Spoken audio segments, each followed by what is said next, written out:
pense que la base, c'est d'abord à la maison. Si nous, en tant que parents, on a l'habitude de nous moquer des autres ou bien de parler mal des autres, les enfants ne font que copier. En général, quand je vois des enfants méchants même, c'est la question que je me pose d'abord. Je me dis comment les parents se comportent avec l'enfant là. Parce que naturellement, un enfant n'est pas méchant. Ben, il y a des enfants qui, par exception, sont comme ils sont. C'est pas la faute des parents, c'est vrai. Cas palpable arrive, on peut leur poser la question. Imagine que c'était à toi qu'on le disait. Comment te sentirais-tu, par exemple? Et dans ce sens-là, il va essayer de comprendre, de faire une introspection. Et oui, je me sentirais forcément mal si on me disait ce genre de mots, bien des paroles méchantes. C'est important que l'enfant se plaigne. Il est très important que l'enfant signale tout petit détail qui ne va pas à la maîtresse. Parce que ce n'est que comme ça que la maîtresse peut dire, oui, l'enfant, j'étais au courant. L'enfant m'en a fait part. Et puis, qu'est-ce que tu as fait en tant que maîtresse? Ce sera ça la prochaine question, donc. Je voulais juste te dire, peut-être éviter les comparaisons, peut-être avec les frères et sœurs, les camarades, vraiment éviter de comparer, sinon l'enfant se sent frustré et ça le renferme de plus en plus. Bonjour, bon après-midi ou bonsoir, tout dépend de l'heure à laquelle tu écoutes ce podcast. Nous revoilà dans une nouvelle édition de Happy Mama, cette plateforme d'échange entre femmes africaines, aspirant à des dames équilibrées, disciplinées, épanouies dans leur rôle de femme, maman, partenaire et travailleuse. Si c'est ta première fois sur cette chaîne, je te souhaite la chaleureuse bienvenue. Et si tout ce que nous faisons t'intéresse, nous te prions de liker et partager le podcast. Pour recevoir des notifications à chaque fois que nous postons un nouveau contenu, priez de cliquer sur la cloche de notification. Alors, bonne écoute. Voilà. Donc, le sujet, c'est, dans le thème d'aujourd'hui, comment aider son enfant à se défendre de toute forme de harcèlement et ou de discrimination. Donc, nous savons que ce n'est pas toujours facile. On ne parle pas seulement du cas de l'Europe, mais même en Afrique, même dans nos pays respectifs, c'est pas évident. Les écoles, les jardins d'enfants et tout, les enfants se taquinent et tout ça. Donc, et puis, il y a toujours des insultes qui passent par là, il y a des discriminations parfois, il y a des groupes qui se forment, il y a des mobbings qui se passent. Bref, il y a tout un tas de choses qui pourraient facilement frustrer un enfant, qui pourraient amener un enfant à peut-être de s'introvertir carrément. Donc, il est question aujourd'hui qu'on essaie de discuter là-dessus. Et pour cela, nous avons préparé quelques questions que nous allons devoir répondre tour à tour. Et je vous prierai de muter le micro juste au moment d'intervenir. Et lorsqu'on a fini d'intervenir, s'il vous plaît, il serait bon de muter le micro parce que la séance est enregistrée et il ne faudrait pas qu'il y ait des bruits de fond sonore.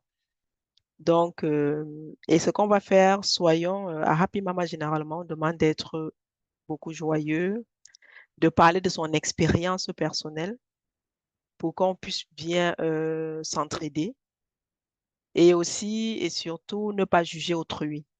Donc, peu importe ce que quelqu'un dit, généralement, comme on dit toujours, il n'y a jamais de faux de chez faux, ni, voilà, ni de vrai de chez vrai, dans un sens ou dans un autre, parce que les goûts et les couleurs ne se discutent pas. Donc, surtout quand on parle d'éducation des enfants, c'est vraiment un thème très, très à prendre avec pincette, parce que nos valeurs ne sont pas les mêmes, vous voyez. Donc, il est question ici qu'on discute, mais dans le plus profond des respects possibles et ne pas se moquer de l'un ou de l'autre parce que, voilà, elle aurait dit telle chose et tout. Non, on ne voudrait vraiment pas ça à Happy Mama. À Happy Mama, on vient vraiment s'entraider grâce à nos expériences vécues. Donc, du coup, nous allons passer à la première question. Il y a tout un volet de questions, on n'en a pas tout mis sur le flyer, mais la première question déjà, c'est comment est-ce que nous, les parents, nous pouvons amener nos enfants à ne pas se moquer des autres enfants? J'aimerais ici vraiment que lorsque nous prenions la parole, que nous nous centrons sur la question uniquement. Parce que sinon, on risque de prendre un tout pour le tout et puis ça va embrouiller la séance. Donc, concentrons-nous de citer vraiment quelques exemples ou bien des astuces très précise par rapport à la question qui a été posée. Donc, la question, c'est comment amener son enfant à ne pas se moquer des autres enfants, peu importe l'âge des enfants. Qu'est-ce qu'on lui dit à la maison? Comment est-ce qu'on l'amène à le faire? Est-ce qu'on lui montre d'abord nous-mêmes l'exemple en tant que parents, en ne pas se moquant des autres lorsqu'on parle peut-être de nos amis, de nos cousins, cousines dans la famille, ou bien lorsqu'on parle même des étrangers qui passent en route qu'on voit? Qu'est-ce qu'on fait? Quelles sont les astuces? Comment est-ce qu'on amène un enfant vraiment à respecter autrui lorsqu'il est dehors? Donc, c'est ça la question et j'aimerais qu'on s'en tienne, s'il vous plaît. Ma première fille a 6 ans et la deuxième a 3 ans et demi. Donc, ce que je fais avec la première, déjà parce qu'elle est déjà consciente, c'est que je lui dis clairement qu'on ne se moque pas des gens.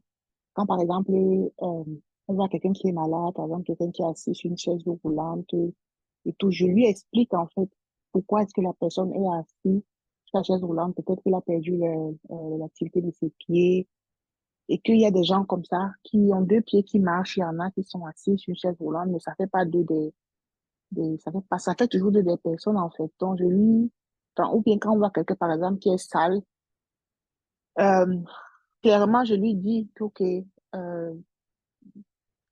y a des familles qui sont riches, il y a des familles qui sont pauvres, il y a des parents qui peuvent acheter des vêtements pour leurs enfants propres et d'autres qui ne peuvent pas. Et puis les enfants sont peut-être obligés de porter les mêmes habits. Et du coup, c'est comme ça, quoi. Donc, je lui explique les choses clairement comme c'est. Et Dieu merci, elle comprend.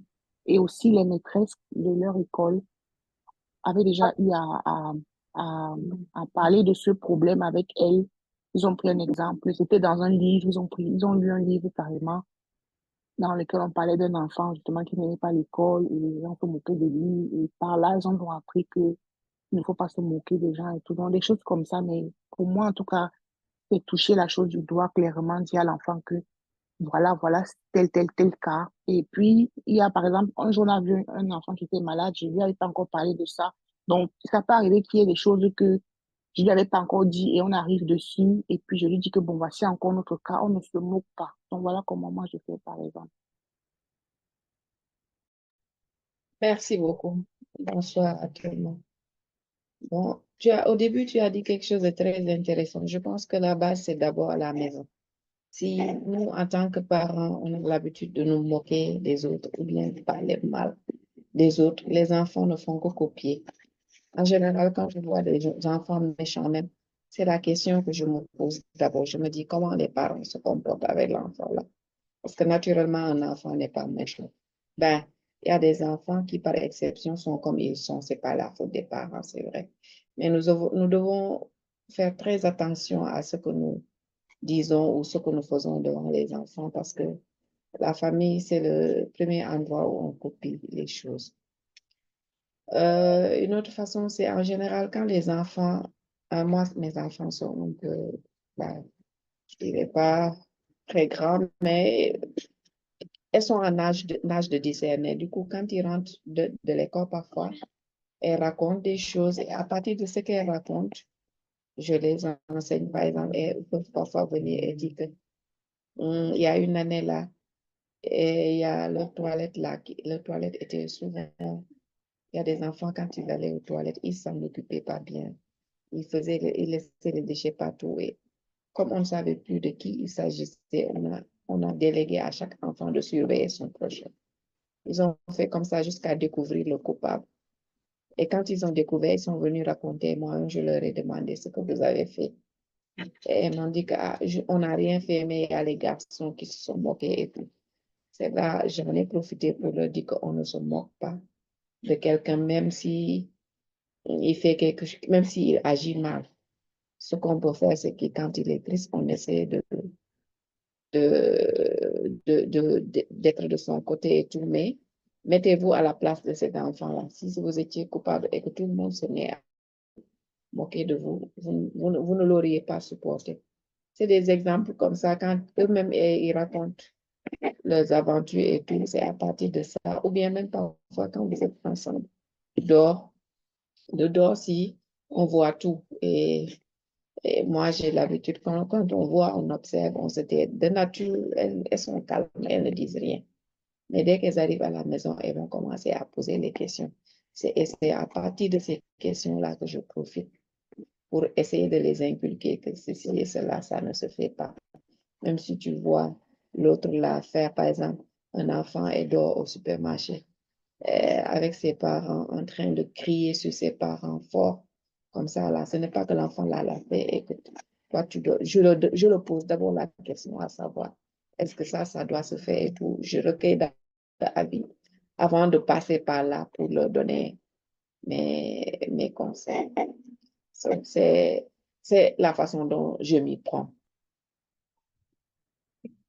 Merci pour les mamans, pour vos interventions déjà.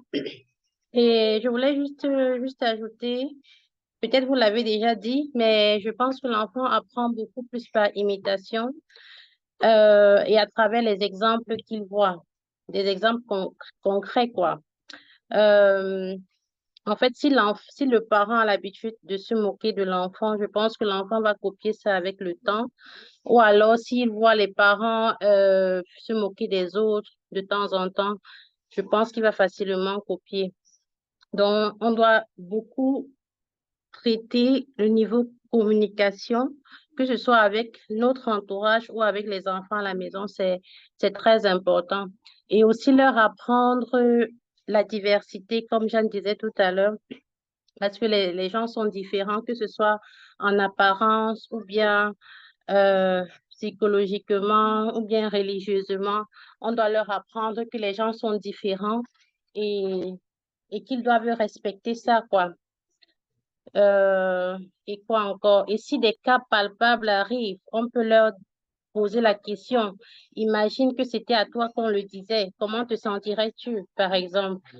Et dans ce sens-là, il va essayer de comprendre, de faire une introspection. Et oui, je me sentirais forcément mal si on me disait ce genre de mots, bien des paroles méchantes.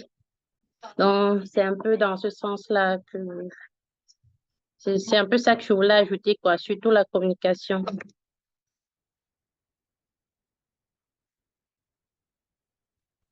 On doit passer à la deuxième rubrique. Donc, la question maintenant est de savoir, pardon, la question maintenant est de savoir comment aider son enfant à se défendre s'il est victime d'une quelconque situation de discrimination ou bien de moquerie ou bien d'insulte. Comment, comment est-ce qu'il devrait se défendre en fait? Qu'est-ce que nous lui disons en tant que parents? Que doit-il faire lorsque peut-être ses amis l'insultent ou bien se moquent de lui ou bien le provoquent carrément? Parce qu'il y a des enfants aussi qui provoquent, qui poussent et tout lors de la récréation pour voir ce que tu vas faire et tout ça. Ou bien s'il est victime de mobbing, parce que, il y a eu des situations dans des écoles. Je vais vous prendre un exemple. Par exemple, mon fils, le second, lorsqu'il était à la première classe, il a eu à... j'ai remarqué juste, c'était au troisième blouson qui se perdait. C'est là où j'ai fait le rapprochement avec peut-être le mobbing, un truc de ce genre. Parce que la première fois, lorsqu'il va à l'école et tout, c'était en automne.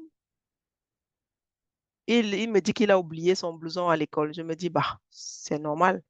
Dans toutes les classes, certainement, il y a une caisse pour des objets perdus. C'est-à-dire certainement une corbeille comme ça où on met tous les objets perdus. Donc, ça doit être là-dedans, c'est simple, il retrouvera. Le lendemain, il rentre, ton blouson, il est où? Je l'ai encore oublié, maman. En fait, je ne l'ai pas cherché. Je me dis, bah, s'il n'a pas cherché, ça doit être quelque part. Puisque de toutes les façons, j'ai même mentionné le nom de l'enfant dessus. Donc, aucune inquiétude. 3 jours, 4 jours et tout, il me dit qu'il n'a pas trouvé carrément dans la corbeille des objets perdus. Alors, j'écris dans le groupe WhatsApp de la classe. Je dis, bah, écoutez, mon fils a perdu un blouson de telle couleur, et ainsi de suite, machin truc. Il y a son nom qui est écrit là-dessus. Bah, pour une classe de 22, il n'y a que 2 personnes qui réagissent pour dire, ah, désolé, j'ai pas trouvé, j'ai pas vu. Bon, je laisse tomber. Je me dis, bah, les enfants sont ce qu'ils sont. Peut-être il a même, je sais pas, jeté ça ou en jouant. Parce que quand les enfants ont le jeu dans la tête, première classe, franchement, je ne m'y attends pas à grand-chose, quoi. Ensuite, j'achète un nouveau blouson. Le second blouson également, ça se passe comme le premier. Il disparaît. J'achète le troisième. Quand j'achète le troisième, pour le second, j'ai également mentionné dans le groupe WhatsApp. Quand le troisième blouson arrive maintenant, j'ai écrit dans le groupe WhatsApp que je ne sais pas ce qui se passe dans cette école-là, mais ce blouson-ci que j'achète maintenant à mon enfant-là, si c'est que c'est juste perdu, c'est perdu, mais moi, je ne trouve pas ça normal. Je commence à trouver ça anormal que le même enfant perde son blouson et il me dit carrément qu'il a retiré. Chaque fois, il ne me dit pas qu'il a jeté à la cour de la récréation, non. Il me dit qu'il a retiré, il a accroché là où on accroche les blousons. En fait, là où il y a son nom indiqué pour ça. Donc, ça veut dire qu'en fait, certainement, quelqu'un est venu décrocher le blouson pour aller je ne sais où avec. Alors, j'ai écrit dans le groupe de la classe que je vais devoir escaler cela, je vais devoir me plaindre au niveau de la directrice parce que 3 blousons en moins de 3 mois, c'est quand même un peu trop. Il y a déjà le froid qui arrive et tout. Je ne vais pas passer le temps à acheter les blousons d'automne et tout. Et c'est comme ça qu'après, il n'y a plus ce problème de perte de blousons jusqu'à aujourd'hui. Donc, finalement, je ne sais pas. Mais à mon fils, je lui ai dit, prends soin de tes choses, fais attention à ça. Quand tu arrives, tu accroches ton blouson. Mais à la récréation, par exemple, quand tu sors pour aller jouer et tout, jette un coup d'œil pour vérifier, pour voir si c'est là, afin de savoir à quel moment exactement ton blouson a disparu. Ça permettrait de mieux comprendre ce qui ne va pas, en fait. Mais il a fait ça tout le temps. Il venait me dire, et puis je lui demandais tous les jours. La première pause, ton blouson, il était là, oui. À la deuxième pause, ton blouson, il était là, oui. Donc finalement, c'était embêtant et tout. Mais bon, il n'y a plus de cas comme ça. Et puis une autre fois, il m'a dit, oui, il y a l'un de ses amis qui cherche aussi, qui a cherché sa chaussure, un côté de la chaussure sans trouver. Et je lui ai dit, tu as fait comment? Tu l'as aidé à chercher? Parce que là, il faut l'aider. Vous avez fouillé, j'espère. Il me dit que oui, je l'ai aidé. On a un peu fouillé partout, mais on ne retrouve pas. Juste un seul côté. Donc, je ne sais pas. Je lui ai dit simplement que quand des choses comme ça arrivent, il faudrait signaler à la maîtresse. Ça, c'est la première des choses. Tu signales à la maîtresse principale surtout. Parce que les maîtresses qui viennent juste pour 1 heure par semaine, peut-être de telle matière ou de telle autre, généralement, elles ne s'en occupent pas beaucoup. Elles ont aussi une classe qui leur sont principales. Donc, elles ne règlent pas trop ces détails-là. Donc, je lui ai dit, première des choses, peu importe ce qui t'arrive, va dire à la maîtresse, essaye. Et puis moi, bon, pour creuser un peu quand même, je lui avais demandé, est-ce qu'il y a des gens qui te veulent du mal? Est-ce qu'il y a des gens qui t'insultent souvent? Pour savoir un peu qui est derrière tout ça et tout. Il m'a dit que non, il y a juste un gars de sa classe qui lui dit tout le temps que tu as un lait de peau. Des trucs comme ça, tu as un lait de peau. Et puis, naturellement, on a écrit à la maîtresse de sa classe pour lui parler de cela, lui dit qu'il y a tel. La maîtresse a dit non, non, on va résoudre ça et tout. Et puis, la maîtresse a écrit aux parents de cet enfant pour lui dire, mais non, c'est pas possible. C'est pas comme ça que ça doit se passer. Les mots pareils sont totalement interdits dans notre école. Donc, c'est comme ça. Et après, bon, il y a toujours des situations, mais je laisse la parole d'abord à qui veut la prendre. Donc, c'était un peu une petite anecdote pour vous dire, ben voilà, cette situation-là, c'est comme ça qu'on avait résolu cela. C'est à la deuxième perte que j'ai ouvert mes yeux, en fait, que j'ai su que ça pouvait être quelque chose comme ça. Mais jusque-là, comme je n'avais pas de preuves, je lui ai dit, et la maîtresse n'était pas du tout au courant parce qu'il ne parlait pas du tout. Il était en première classe, il ne savait pas, certainement, il ne connaissait pas les règles, en fait. Que voilà, quand il y a quelque chose, il faut aller dire à la maîtresse, il faut lui signaler cela, ainsi de suite. Donc, du coup, la maîtresse elle-même était perdue dans toute l'histoire de besoin. Elle ne savait pas à quel moment, c'était quand, c'était, je n'ai pas remarqué, des trucs comme ça, bref. Donc, du coup, on a laissé tomber simplement, mais c'est important que l'enfant se plaigne. Il est très important que l'enfant signale tout petit détail qui ne va pas à la maîtresse. Parce que ce n'est que comme ça que la maîtresse peut dire, oui, l'enfant, j'étais au courant. L'enfant m'en a fait part. Et puis, qu'est-ce que tu as fait en tant que maîtresse? Ce sera ça la prochaine question. Donc. Mais on est au niveau de l'enfant déjà. Il faut que l'enfant apprenne à rapporter ce qui s'est passé. Donc voilà, je laisse la parole à qui veut la prendre. Donc, quels sont les conseils qu'on donne à nos enfants lorsqu'ils sont peut-être provoqués, discriminés, insultés dehors, ainsi de suite? Quels sont les conseils qu'on leur donne? Révolte. Bonsoir d'abord les mamans. Et je voulais directement réagir. Mais avant, je reviens à la question. Pour moi, je cause beaucoup. On dit souvent les garçons ne racontent pas beaucoup. Dans la plupart de classes, lorsque tu causes avec les parents qui ont les filles dans la classe, on dit oui, ma fille m'a raconté telle chose et telle chose et telle chose et telle chose. Mais mes gars disent toujours que c'était bien. Comment était l'école? C'était bien. Vous avez fait quoi? Ça et ça. Tu demandes, tu poses un peu trop de questions, on te raconte ce qui s'est passé pendant le cours et puis c'est bon. Et mes gars sont un peu du genre, ah, c'est pas grave. Et la première chose, j'essaie souvent pas j'essaie, je travaille beaucoup sur, on appelle ça comment en français? Self-esteem. Donc, sur l'amour propre. Euh, Tu es spécial, tu es unique, tu es important. Il n'y a personne sur Terre qui peut te dire que tu ne vaux rien ou quoi, parce que tu es tel que tu es. Pour moi, c'est très important que l'enfant comprenne cela d'abord. Donc, c'est la première chose.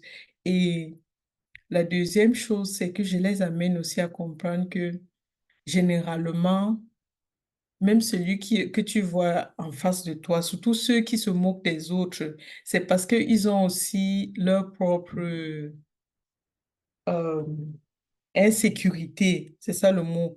Eux, il y a les choses, ils n'arrivent pas, et puis ils se disent que c'est en se moquant de l'autre qu'ils vont pouvoir s'affirmer ou quoi que ce soit. Donc, pour moi, ça, ce sont des choses que j'insiste beaucoup avec chez les garçons.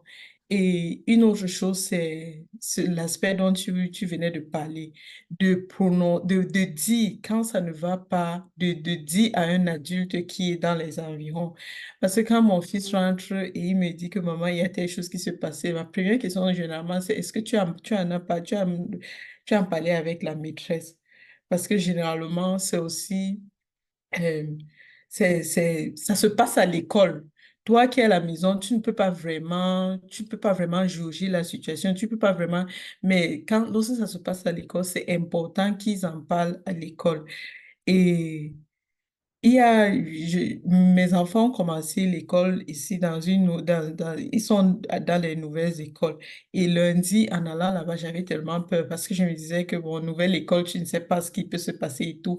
Et j'ai rencontré une maman, elle est allemande, son mari est camerounais. Je raconte juste l'histoire par rapport à ce que tu racontais et par rapport à cette histoire où l'enfant doit apprendre à dire, quand il voit que c'est pas bien, il dit. Elle me dit donc que l'année passée, dans la classe de sa fille, la maîtresse de sport il jouait un jeu. Ça s'appelait, c'est quoi? Un peu genre, qui a peur de l'homme noir. Et puis, la fille, elle dit à la maîtresse que non, moi, je trouve que pourquoi est-ce qu'on doit avoir peur de l'homme noir? Elle dit que non, c'est une manière de parler. L'homme noir, ce sont les trucs de l'époque, quoi. L'homme noir, ou c'est Schornsteinfeger, ceux qui s'occupent des chauffages à charbon, si et tout. Et la petite lui dit à la maîtresse que non, quand tu parles comme ça, d'autres enfants qui ne comprennent pas bien auront, par exemple, peur de mon papa. Pourquoi on ne chante pas Wer hat Angst vor der bunten Mann, donc de l'homme coloré? La maîtresse dit non, c'est comme ça qu'on va chanter. Et la petite, elle a d'abord dit à la maîtresse et elle en a parlé avec sa maman. Et sa maman a directement réagi puisqu'elle a fait un mail au directeur et dans les jours qui suivaient, la dame là n'était plus la maîtresse de sport et tout et tout. On a dû la sanctionner et tout, mais ce sont les choses dont apprendre à l'enfant à parler, pas dans la colère, pas non, c'est comme ça, non, avec beaucoup de respect, mais à donner son point de vue. Première des choses. Deuxième des choses, il y a ce respect. Et la troisième des choses, c'est apprendre, et je pense que c'est même ce qui est le plus important, apprendre à l'enfant que tu es unique. Il n'y a personne qui va venir et comprendre que tous les autres, ils ont aussi les insécurités, ils ont aussi leurs peurs. Ce n'est pas parce que lui, il reste devant. Je dis souvent à mes enfants que même, est-ce que vous imaginez-vous un peu importe, même si c'est le directeur et tout, lorsqu'il va aux toilettes, il baisse aussi son pantalon et il s'assoit sur le pot. C'est un être humain comme nous tous. Il ne faut pas toujours se dire que non, il faut juste qu'il y ait le respect lorsque tu parles et lorsque tu dis ce que tu ressens. Je ne vais pas trop tirer la parole, merci. Merci, maman Raïssa, ta conclusion là, quoi. En tout cas, c'est là où le directeur, le directeur même perd son titre de directeur. Non, c'est juste que parfois les enfants ont peur. Ils se disent que non, c'est juste. Je dis que non, peu importe, c'est un être humain comme nous tous. Et il va aussi, il descend le pantalon, il s'assoit. Donc, ça fait que l'enfant se rend compte qu'en effet, c'est un humain. Ma première fois de participer à votre métier, c'est un plaisir de trouver qu'il y a des femmes qui s'intéressent à ce sujet de l'éducation qui est vraiment assez pertinent ici en Allemagne, surtout pour nous qui venons d'une autre culture. Et voilà, je ne vais pas m'étaler. Pour revenir à la question, c'est vraiment au cas par cas, hein. C'est en fonction de la situation. Euh, j'ai 2 enfants et c'est mon fils que je pense que lui, ça arrive souvent qu'il a des frustrations comme ça. Et ce que je fais d'habitude, c'est que je lui demande qu'est-ce qui s'est passé. Quand il m'explique ce qui s'est passé, je lui dis, je lui sais lui montrer ce que j'ai compris de ce qu'il a dit. Il me corrige si c'est nécessaire. Et après, je lui demande comment il s'est senti.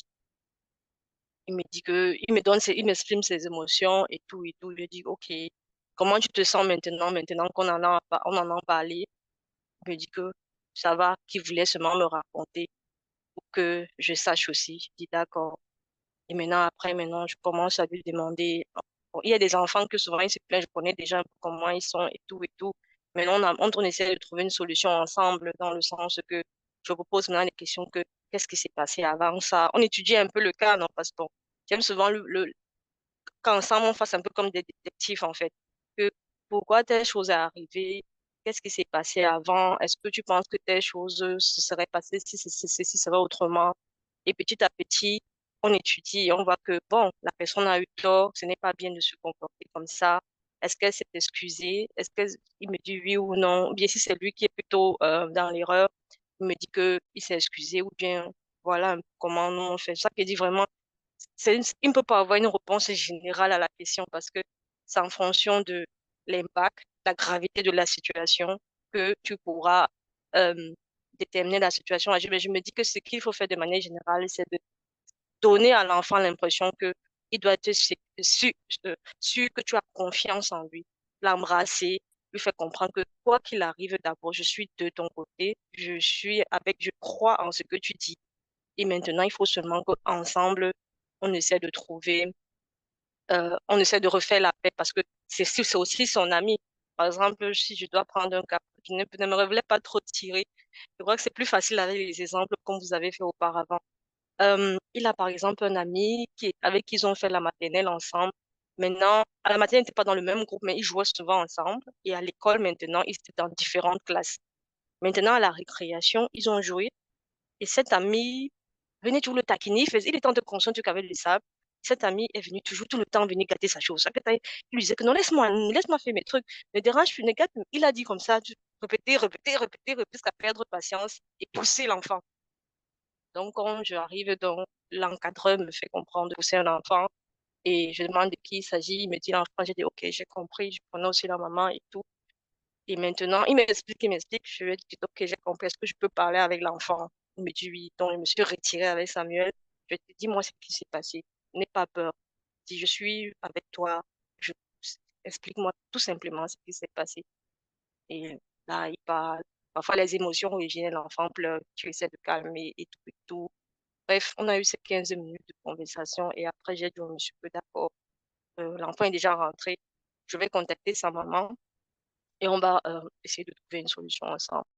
Il a dit OK, mais il est important de faire comprendre à l'enfant que la violence n'est pas bien et puis que je suis d'accord, mais il faudrait d'abord qu'avec la maman aussi, ça, c'est un problème qu'il faut régler avec les 2 parents en fait, pas seulement en présence de moi seule, parce qu'il y a eu des précédents avant que l'enfant en arrive là.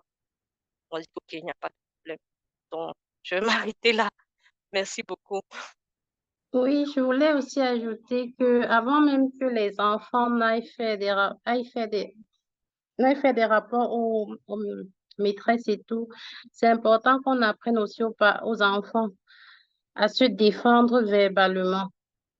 Parce que déjà, dès la crèche, dès les 1 an, vous voyez, les maîtresses disent déjà aux enfants de dire stop quand ils sont menacés.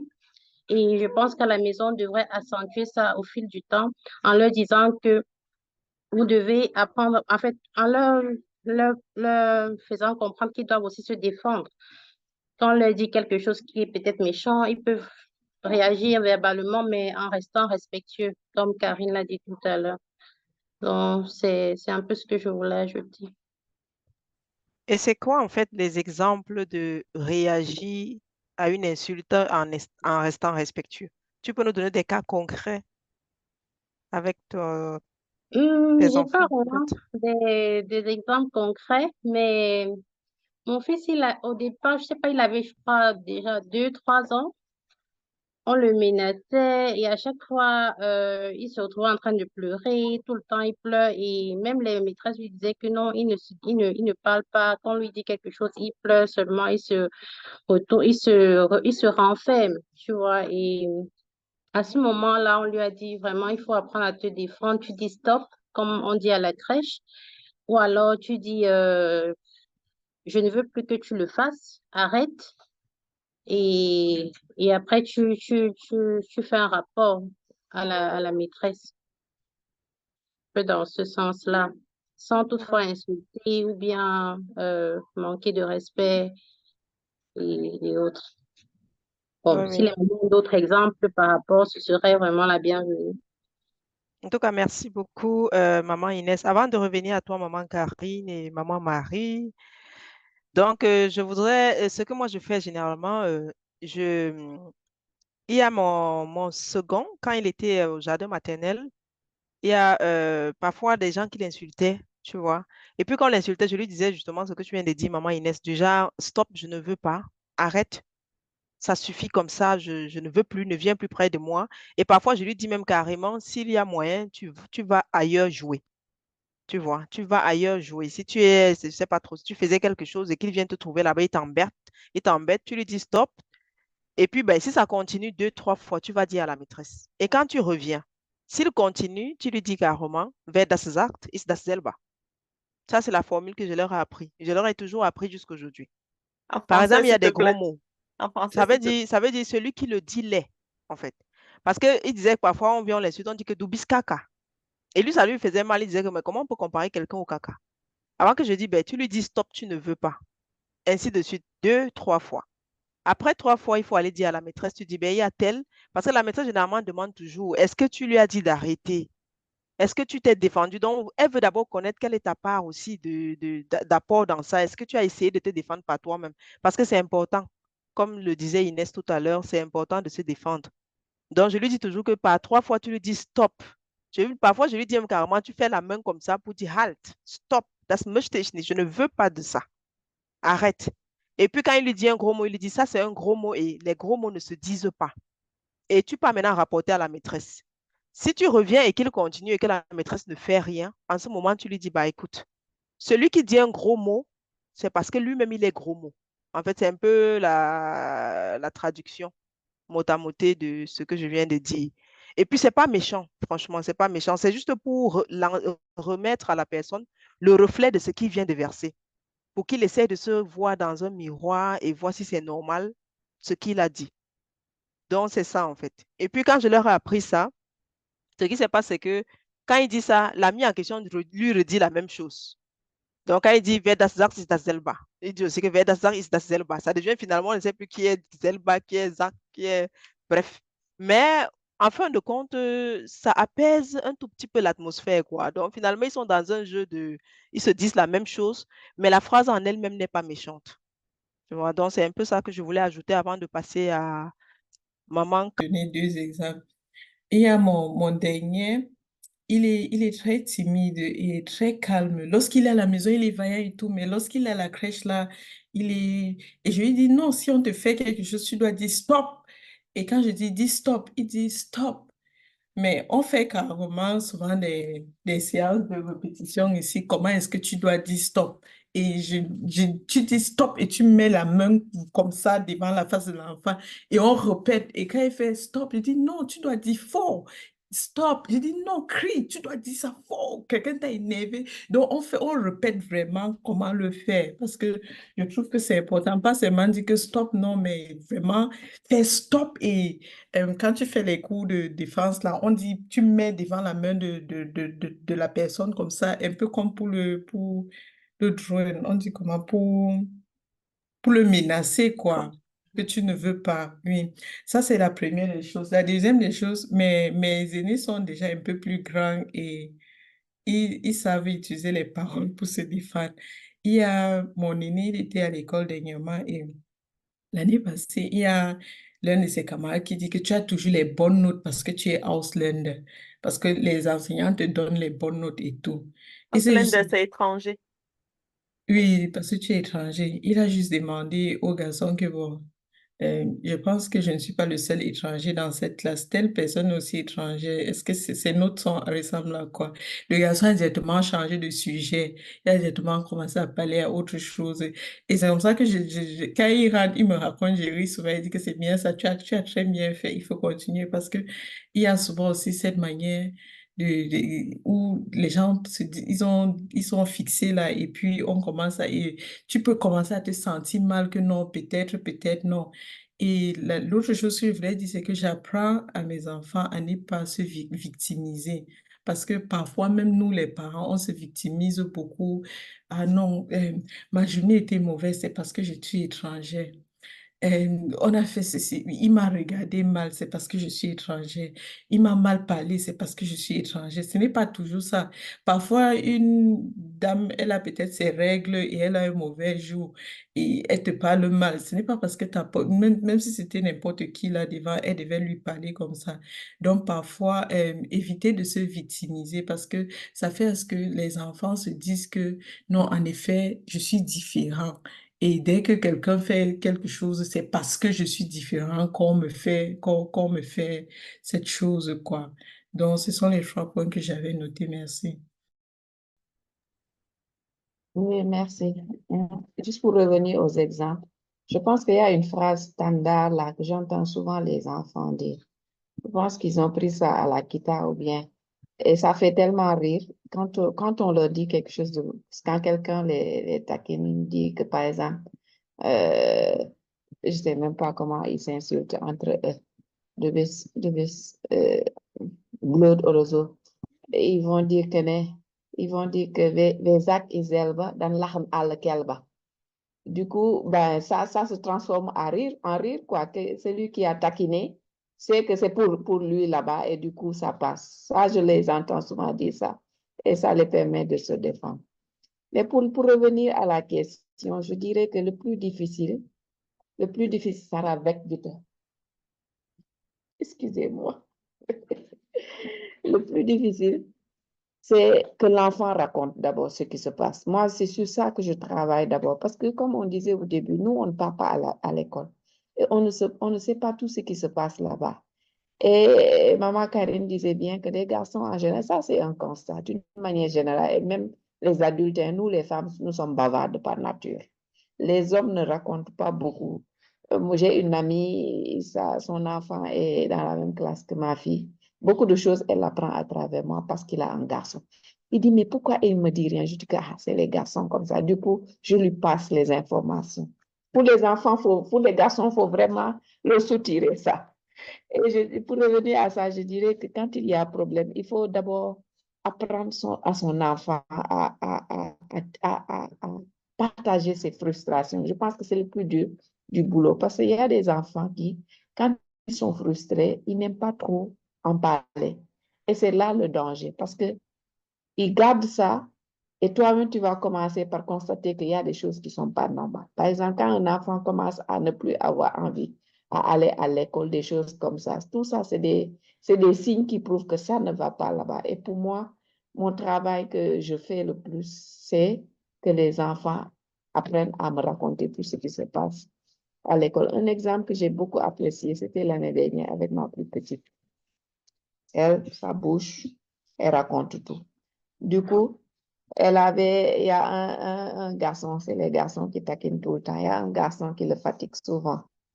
Elle la pousse, comme je lui fais souvent, elle dit, ses rastas. Chaque fois qu'elle rentre, elle dit que tel a tiré mes rastas aujourd'hui. Je dis que tu as comment? J'ai dit à la maîtresse. Un autre jour, il dit que telle, la même personne m'a poussé. Tu as fait quoi? J'ai dit à la maîtresse. Et jusqu'à ça fait 2 fois. La troisième fois, c'est la maman du garçon même qui m'écrit. Et il écrit dans le groupe WhatsApp. Est-ce que les parents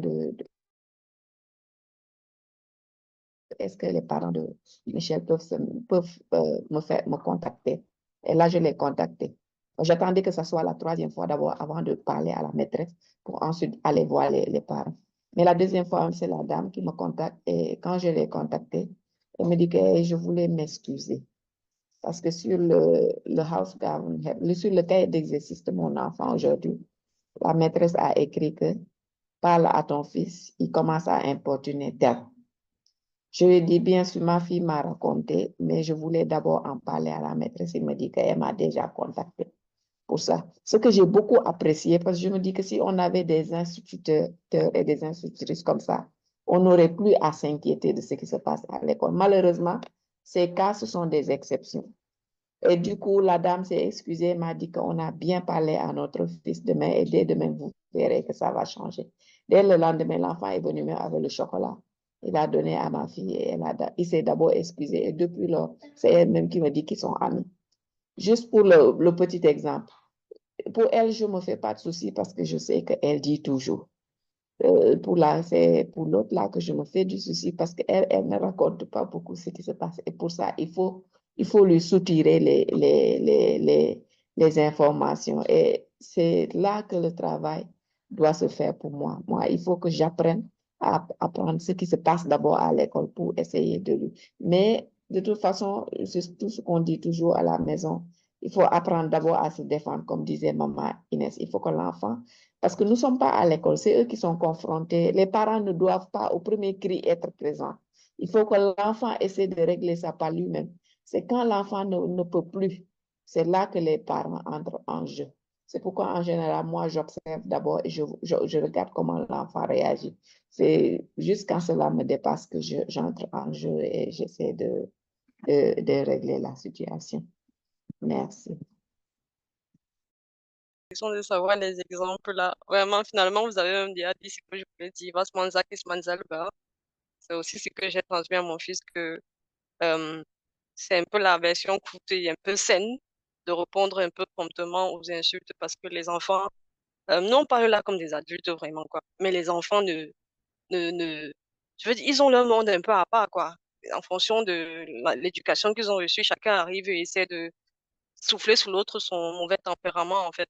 Donc, il y a ça que je lui dis aussi que, bon, il peut répondre aussi comme ça. Et l'autre truc aussi que je lui ai appris, c'est que quand quelqu'un l'insulte, il fait comprendre à la personne que ce que tu dis n'est pas normal et c'est méchant de ta part, tu n'es pas gentil. Les enfants n'aiment pas qu'on leur dise qu'ils ne sont pas gentils. Donc, quand tu dis à un enfant que tu n'es pas gentil, ça, c'est un peu, ça blesse un peu. Et, et c'est comme ça qu'il dit aussi à d'autres enfants, et pas jouer avec d'autres personnes, quoi. Ça marche aussi dans certains cas, ça marche pas. Ce qu'on fait aussi souvent, c'est que, bon, ils ont une matière qu'on apprend, on appelle, bref, on étudie sur le comportement, on apprend à l'enfant à se comporter socialement. Bon, ce qui fait que parfois, je fais des recherches et je lui apprends, je simule des conflits. Que si un enfant vient t'accuser pour un truc qui est faux, comment tu vas te comporter? Pour rejoindre maman Karine, comme elle a dit tout à l'heure, qu'il faut la main de stop s'entraîner à la maison, là, quoi. Donc, je fais aussi ce genre d'exercice avec lui que j'imagine des situations à conflit entre les enfants et je lui demande qu'il réagirait comment. C'est vrai, ça ne garantit pas qu'au moment venu, il fera comme je pense ou bien comme on a parlé. Mais je me dis quand même qu'il s'il a déjà peut-être entendu quelque part, ça peut aussi faire que ça peut impacter quelque part aussi, je ne sais pas, mais bref, ce sont seulement des méthodes de- pour espérer que si la situation survient, on ne souhaite pas que l'enfant ait quand même une réaction tolérable. Il y a aussi un autre truc que j'avais appris d'une autre maman, que une étrangère qui a étudié ici, qui a fait l'école ici, qui me faisait aussi comprendre que le milieu scolaire est très pénible, surtout quand tu es étranger. Et elle me disait que, bon, de son temps, elle faisait, elle laissait, parfois elle était confrontée à des personnes violentes. et elle ne faisait tout pour ne pas être la première à agir violemment, c'est-à-dire lever de la main ou bien lever du poing. Elle laissait toujours que c'est l'autre qui lève le poing le premier pour en fait réagir parce que là maintenant elle disait qu'elle se défendait en fait.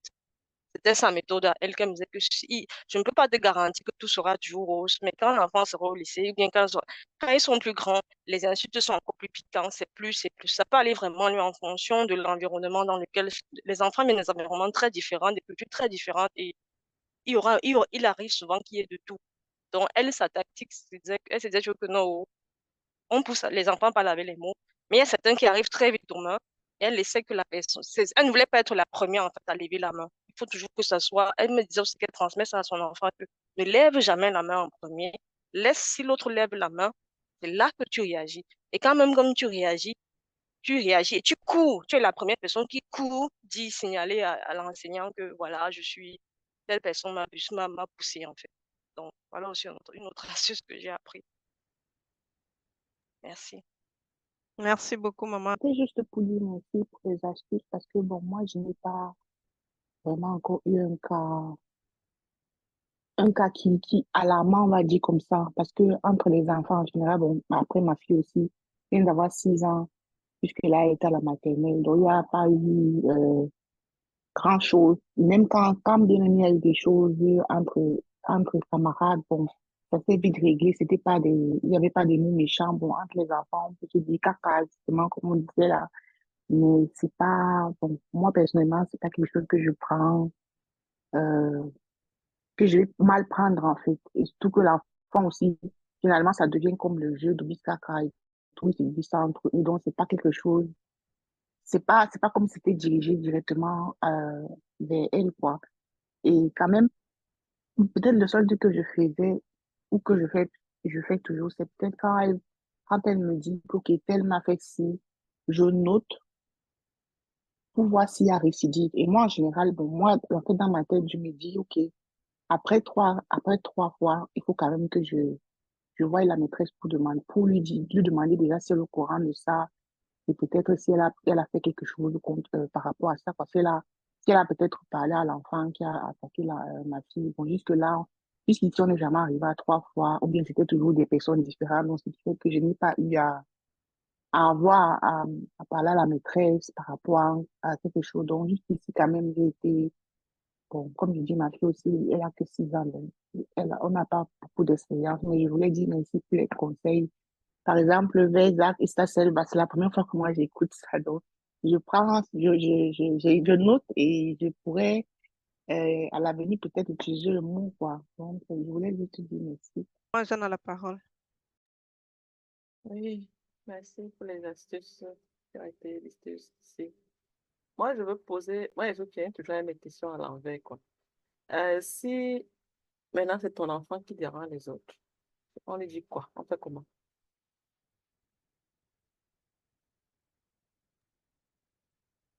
Tu posais la question pour répondre d'abord ou bien Non, non, j'ai pas de c'est pour que réponse. les autres Je répondent? demande juste parce que j'imagine que les enfants qui font ça, qui dérangent les autres, c'est pas forcément parce que ça vient des parents. Il y a des enfants qui sont juste, allô, ils aiment se déranger les gens, mais imagine que c'est maintenant ton enfant qui est celui qui dérange les autres. On fait ça comment? Ben, c'est vrai qu'il y a des enfants taquins aussi, quoi. Mais Marie a parlé d'un cas tout à l'heure, elle a donné un exemple déjà qui peut nous servir, quoi. C'est-à-dire, si c'est ton enfant même qui a dérangé ou bien qui a insulté, prends l'initiative de contacter le parent de l'enfant en question et de t'excuser et de dire que voilà, je vais travailler ça avec mon enfant, ça ne se répétera plus. Je pense que c'est vraiment, ça montre beaucoup de bon sens, quoi. Et ça Mhm. montre aussi que tu te soucies vraiment de l'éducation de ton enfant. Et puis voilà quoi. Parce que c'est pas seulement les autres qui attaquent, c'est une très bonne question. Nos enfants aussi peuvent, voilà quoi. Tous les enfants titillent, hein, ça, Ah oui. c'est ça, voilà. Parce que si entre frères, là, ils se titillent déjà, combien de fois avec d'autres qui ne sont même pas leurs frères? Parce que là, c'est sans pitié. C'est un peu multiplié par facteur, peut-être 10 ou 100.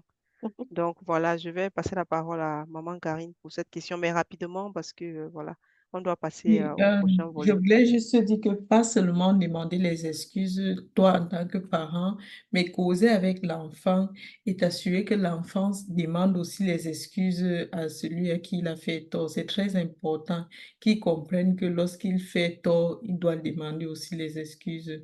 Et je pense que c'est vraiment un truc très, très important, surtout pour nous les étrangers, parce que généralement, on reste dans notre coin et puis on dit à l'enfant que arrivé à l'école, tu demandes les excuses et tu ne regardes, tu ne surveilles même pas s'il a demandé les excuses. Et du coup, ça fait à ce que la maman, moi j'ai traité avec beaucoup de gens, disent souvent que je suis chef de quartier, mais la maman va, elle raconte aux autres mamans que bon, vous tenez, vous voyez cet enfant-là, cette dame-là, son enfant. Et puis c'est comme ça qu'après, on commence déjà à faire les clans, ton enfant est un peu mis à l'écart. Donc, je pense que c'est très important, non seulement demander les excuses, mais s'assurer que l'enfant demande aussi les excuses. Merci. Merci beaucoup, maman Karine, pour cette autre astuce. Merci infiniment. Donc, voilà. La troisième rubrique de notre thème ce soir, c'est comment aider son enfant à ne pas perdre confiance en lui. Donc, voilà. Comment l'aider? Parce qu'après après des insultes et tout, surtout lorsque ça récidive autant, les enfants ont tendance à croire qu'ils sont un problème en fait. Donc, comment faire pour les aider? Et surtout peut-être les petits garçons qui ne parlent pas beaucoup parce que les filles, lorsqu'elles sont expressives, c'est un peu plus facile quoi. Lorsque tu parles, tu te soulages aussi en même temps.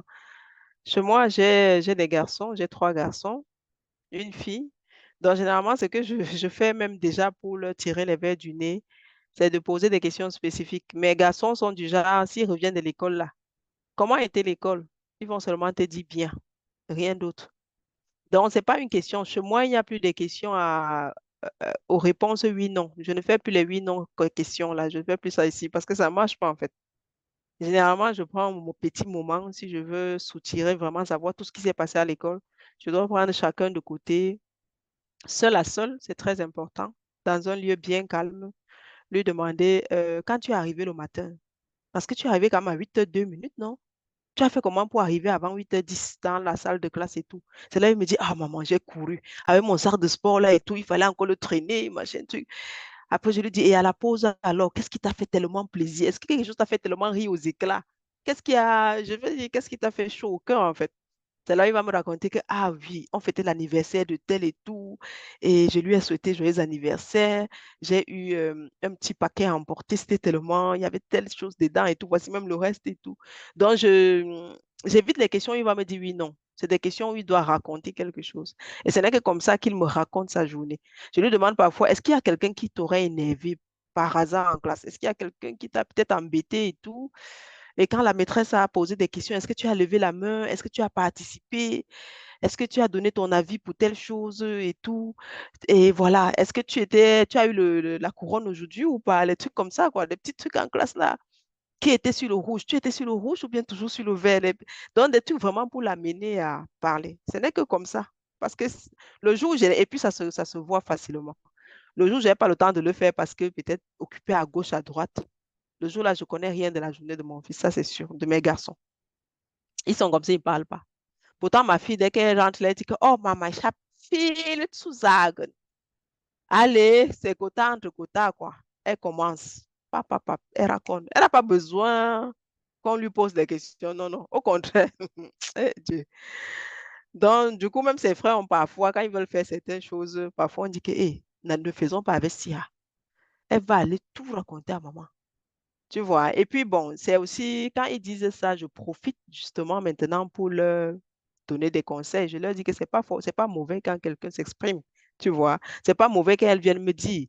Parce que votre truc que vous voulez faire à trois, entre trois garçons là, ça peut capoter et tout. Et si je ne suis pas au courant, personne ne vous sauve. Pourtant, si je suis quand même au courant, mais je fais semblant de ne pas l'être, c'est quand même ça. Pour sauver, non, ils me disent, ah oui, ah, maman, tu as raison, de ce côté-là, tu as raison. Pour qu'ils ne la mettent pas de côté du genre, hé, la petite fille, elle va aller dire à sa mère là-bas. Donc, c'est un peu comme ça que je fais pour tirer les verres du nez. Et puis, bon, par rapport à la confiance en soi, vraiment, je travaille ça comme, je ne sais pas qui a dit tout à l'heure que, je crois que c'est maman Karine qui disait que tu es unique, tu es spécial, tu es belle, tu es intelligent. Donc, je le dis, je le répète tellement ici. Parce que malheureusement, ils sont dans une école où il y a beaucoup de cas de racisme tout le temps et ils sont les seuls enfants noirs parce que les deux autres sont des métis. Donc, du coup, on est vraiment dans un endroit où on est en train de beaucoup, c'est tout le temps, on est en train d'écrire tout le temps pour, voilà, tantôt à la maîtresse, tantôt à la directrice et tout, parce que on se dit, ils sont deux à l'école pour le moment. Les jumeaux sont au jardin. On se dit, si on ne se bat pas maintenant, ben, ça veut dire que ce sera une lutte perpétuelle. Il est mieux de se battre vraiment à fond maintenant pour avoir une certaine liberté de ce côté-là, pour que quand les jumeaux arrivent, qu'on ne soit plus vraiment dans cette guerre où on a comme impression que des gens sont encore dans quel monde, je ne sais.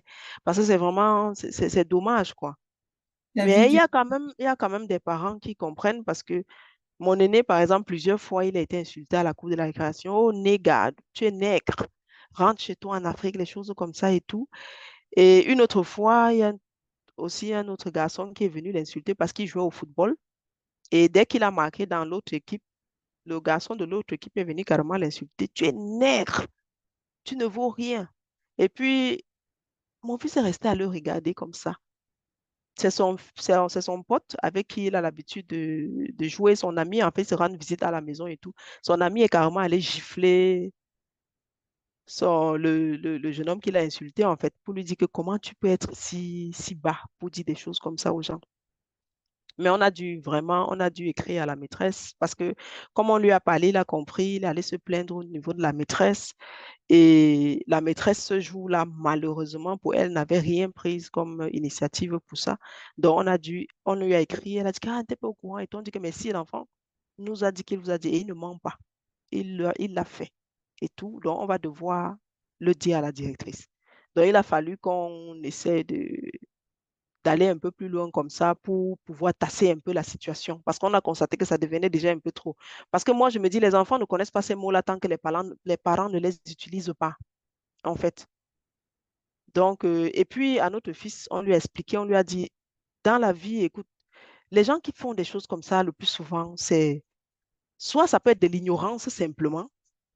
Deuxièmement, c'est juste tout ce qu'ils ont à offrir, en fait. Ce qu'ils ont à offrir. Parce que quand tu es plein d'amour dans ton cœur, tout ce qui déborde, en fait, c'est de l'amour. La haine ne peut pas déborder. C'est du trop plein du cœur que, voilà, les paroles débordent aussi et tout. Donc, pour que ça ne l'affecte pas, on lui a parlé comme ça. On a essayé de lui dire, mais non, écoute, tu es plutôt, tu es vraiment, tu n'es pas différent, mais tu es unique, tu es spécial. Il n'y a pas question de, voilà, nous sommes tous pareils, nous sommes tous, voilà, égaux.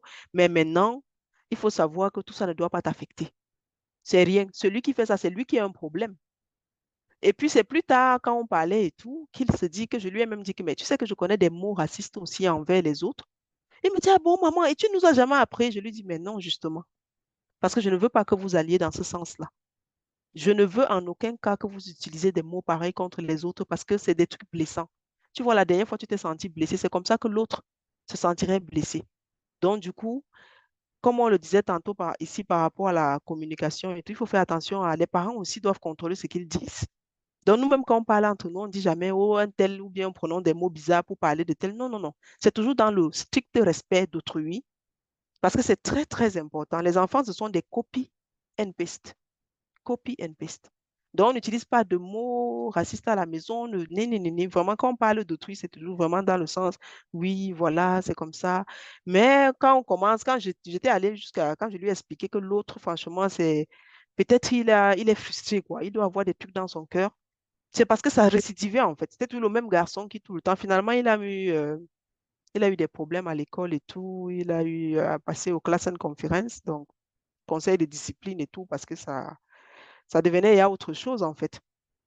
Mais on a beaucoup travaillé ça sur notre aîné. Donc, du coup, franchement, aujourd'hui, il parle de ça. Quand il a un souci, il vient, il te parle ouvertement. Et puis, il peut t'expliquer qu'est-ce que le racisme, comment, machin, truc. Déjà, on a lu beaucoup d'articles, on a tellement parlé de ces sujets, débattu de ça ici, qu'ils connaissent très bien ce que c'est.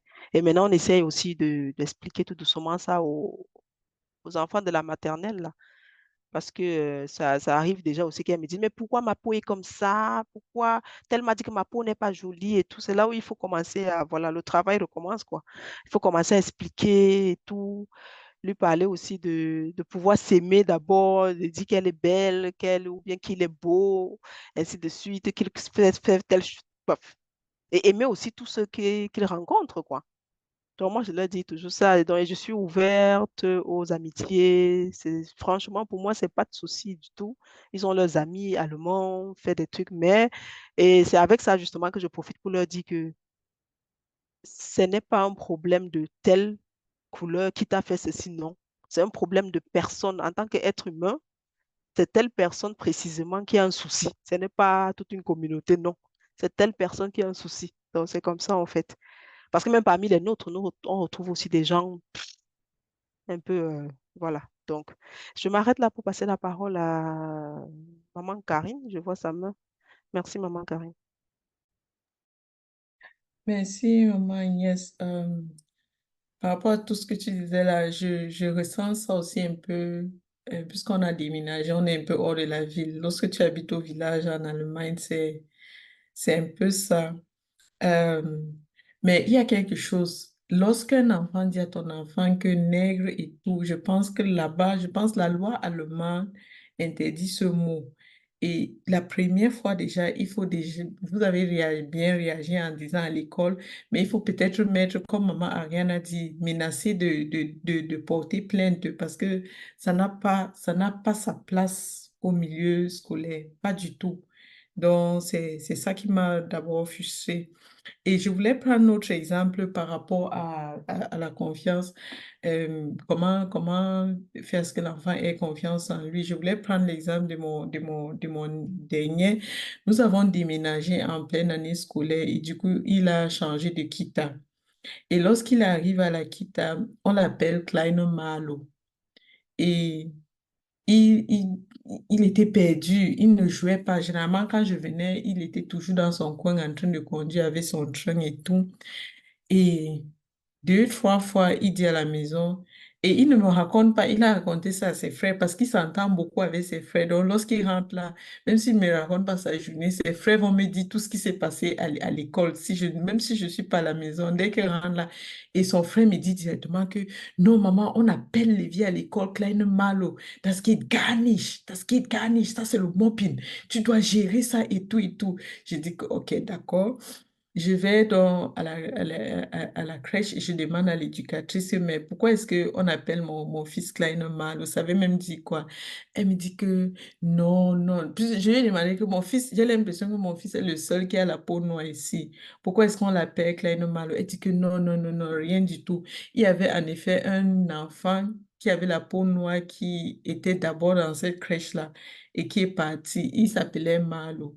Donc, lorsque mon fils arrive, on se dit que c'est lui et c'est comme ça que les enfants... Je dis, ah d'accord, ok. Mais même jusqu'à là, il ne s'intégrait pas. Lorsque tu dis que bon, tu vas à la crèche, il est triste, il dit, je ne veux pas partir. Maman, est-ce que je peux rester à la maison? Et ça, c'est une autre chose que moi, je conseillerais aux parents. Toujours montrer aux maîtresses ou bien aux éducateurs que tu es au courant de ce qui se passe, que l'enfant me raconte, quoi. Parce que chaque fois, je leur disais que mon enfant n'est pas à l'aise ici. On dit que, ah bon, c'est vrai, il est toujours dans son coin et tout. Je dis que, bon, mais il faut qu'on fasse quelque chose parce que je ne sais pas. Et lorsque l'enfant est triste en venant à la crèche, moi, je me pose des questions, ce qui se passe ici. On dit que non, mais en effet, il aime jouer tout seul et tout. Il aime toujours rester dans son coin. Et lorsque je demande à l'enfant que, mais pourquoi tu ne veux pas jouer avec les autres? Il dit qu'ils vont refuser. Maman, ils vont refuser. La couleur, j'ai brown fab, ils vont refuser. J'ai la couleur marron, ils vont refuser de jouer avec moi. Je dis que, mais il faut essayer. Tu as déjà essayé. Non, mais je sais qu'ils vont refuser. Et ça a continué comme ça pendant près de 2 mois. Finalement, il y a une éducatrice étrangère qui aussi est arrivée dans la crèche. Et lorsque moi, je vais toujours vers ces gens-là. Mais mes garçons disent souvent que tu perds trop le temps à causer avec les gens. Je leur dis que c'est important. Moi, je sais ce que je fais. Je vais donc je dis, ah, vous êtes nouvelle, je suis la maman de tel et tout. Elle me dit que oui, le petit, il est toujours seul dans son coin, il veut toujours jouer tout seul.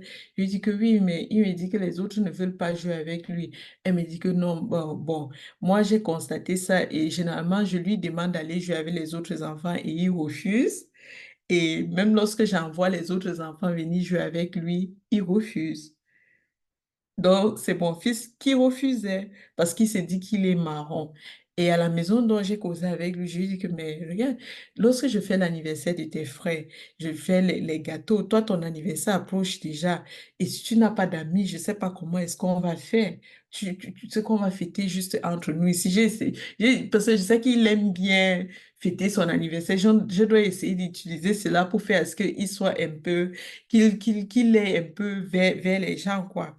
Et c'est ainsi qu'il arrive donc à la crèche. Et chaque fois, lorsque il demande, tu as joué avec qui?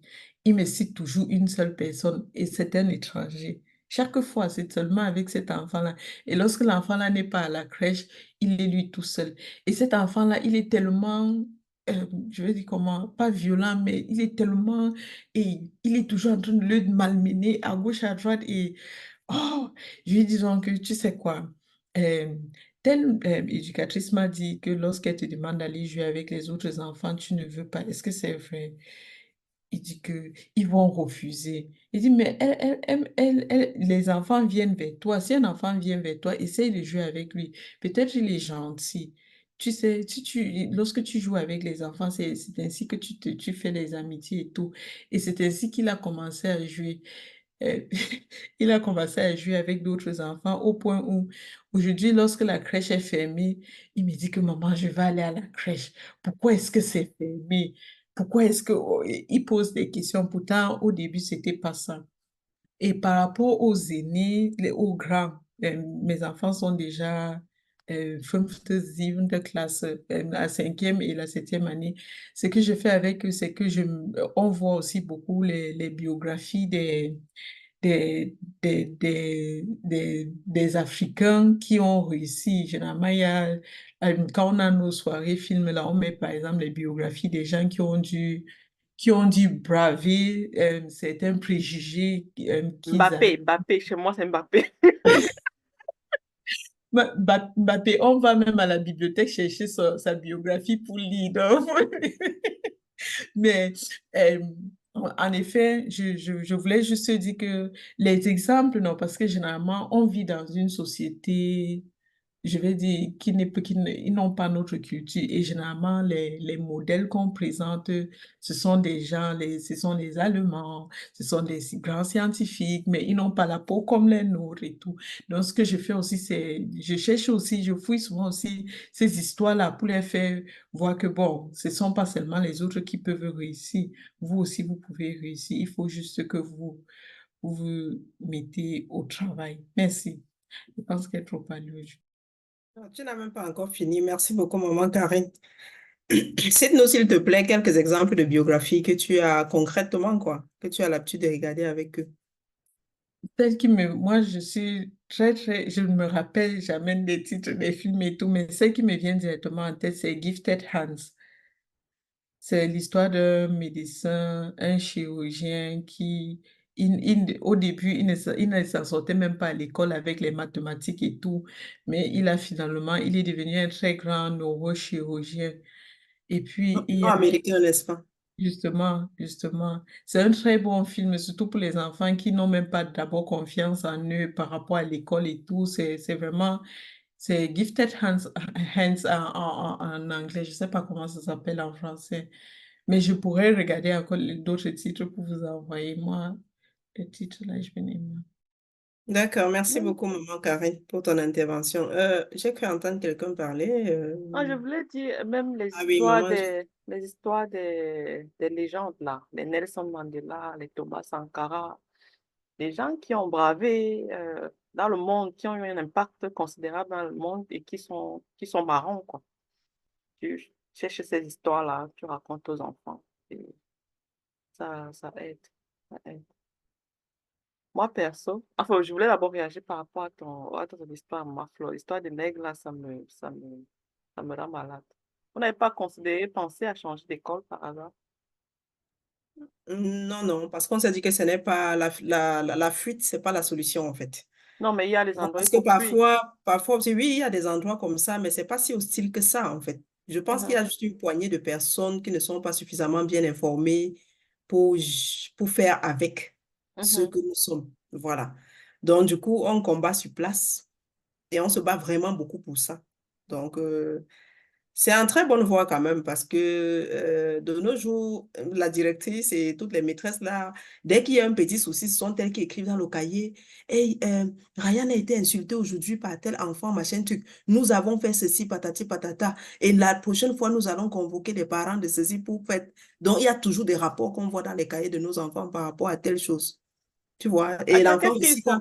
comme Pardon, excuse-moi, je voulais savoir qu'est-ce qu'ils font concrètement, à part s'asseoir et causer, et parler de ça. non, je vais dire ceci, ils écrivent dans le cahier de planification de l'enfant. Mhm, Ils écrivent que, par exemple, ils écrivent dans le cahier de cet enfant-là d'abord que votre fils aujourd'hui a insulté tel de nègre. Et ça, ce n'est pas dans le code d'éducation de notre école et tout. Ça ne doit plus se répéter. Parlez avec votre fils. Et de mhm, notre côté, dans le cahier de planification de mon fils, ils écrivent aussi que votre fils aujourd'hui a été insulté. Ce que nous avons fait, c'est que nous avons alerté les parents de cet enfant-là. Et si ça se répète, parce que la première fois, c'est d'abord, comme on dit là, un avertissement, quoi. S'il y a une deuxième fois, c'est là où ils se disent que, bon, on a convoqué les parents parce qu'on aimerait parler avec cette parent-là. Donc, ils gèrent d'abord ça à l'école, mhm, sans mêler les... Moi, nous, généralement, on intervient lorsque, franchement, c'est déjà à un certain niveau. mhm. Mais la toute première fois, si l'enfant dit qu'il n'a pas dit à la maîtresse, ou bien qu'il a dit à la maîtresse et on ne voit rien écrit dans le cahier par rapport à ça, on passe directement à la direction. Nous, on a décidé, au début, on causait avec la maîtresse et tout, mais maintenant, on ne fait plus ça. Quand ça ne va pas directement escalate, on va loin, on va plus loin. Mhm. Donc, immédiatement, on écrit à la directrice pour lui dire que non, c'est pas possible qu'au 21e siècle, il y a encore des gens qui ne savent pas que les marrons existent. Il faut dire comme ça. Enfin, je demande parce que c'est vrai, l'approche est très bonne et le revers de ça, c'est que finalement, on commence à traiter ton enfant de façon spéciale, quoi. Et les parents de l'enfant, là, se plaignent tout le temps, ils viennent te dire ceci, ceci, ceci. Par contre, là, c'est une suggestion. Moi, à votre place, à un moment donné, peut-être que les gens de l'école ne savent même plus comment s'y prendre. Vous pourriez peut-être leur suggérer d'instaurer ça comme leçon dans les salles de classe. Peut-être les enfants ne savent même pas. Les enfants sont même ignorants. Ils écoutent seulement ce que leur papa ont dit, ou bien leur maman ont dit, ou bien se limitent à ce que les médias leur montrent. Mais comme quand on instaure vraiment peut-être une conférence à l'école où on parle de cette différence de couleur, quoi. Bref, à défaut de trouver une solution durable à l'école, que vous venez avec une suggestion de solution, s'ils veulent vraiment résoudre le problème. Ça, c'était juste une idée qui m'est passée par la tête, quoi. Bon, de toutes les façons, au jardin maternel, ils ont des trucs comme ça, en fait. Mhm, Des livres qui parlent des différentes personnes, des races et tout ça, là, quoi. Ils ont des livres comme ça. Mais au niveau de l'école, comme je dis, quand même, pour les cas qui se sont passés, il y a eu pas des censures, mais les parents ont compris et les enfants se sont excusés. Et puis, il y a un autre enfant qui a même passé carrément toute une soirée à pleurer, même le lendemain à pleurer, pleurer. Il a fait une longue lettre d'excuse à notre fils, disant qu'il ne savait pas, il a entendu le mot comme ça. Il savait quand même que c'est quelque chose c'est ça, pour insulter. c'est ça. Et comme voilà, il y a eu le but et il n'a pas supporté, il a voulu vraiment utiliser ça pour l'insulter, pour lui faire mal en fait. Parce Mhm, que lui, il avait mal parce qu'on avait marqué dans son camp. Tu vois, donc du coup, mhm, mais c'est en train de, quand je dis que, bon, c'est un combat, je ne sais pas trop si c'est à long terme, à court terme ou bien perpétuel, mais de toutes les façons, est que on ne va pas baisser les bras, on va continuer comme ça parce que on passe pas le temps à déménager du jour au lendemain ou à changer d'école en fait. Parce que changer d'école aussi, c'est pas très évident.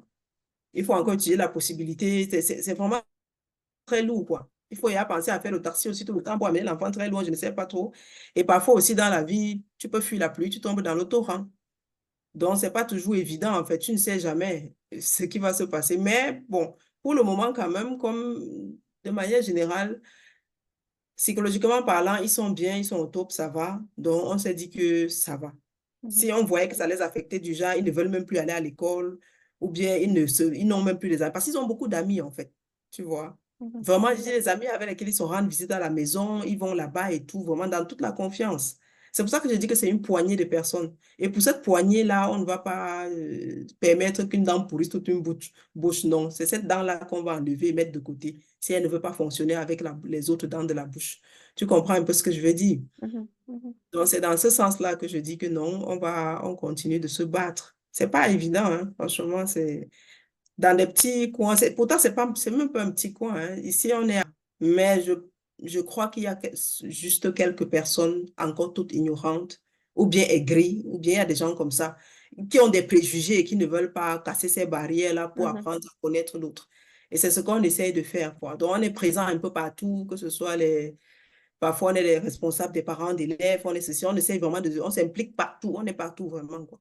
Donc, histoire de s'implanter au maximum dans tout ce que les enfants font comme activité, comme ceci, comme cela, on n'hésite pas.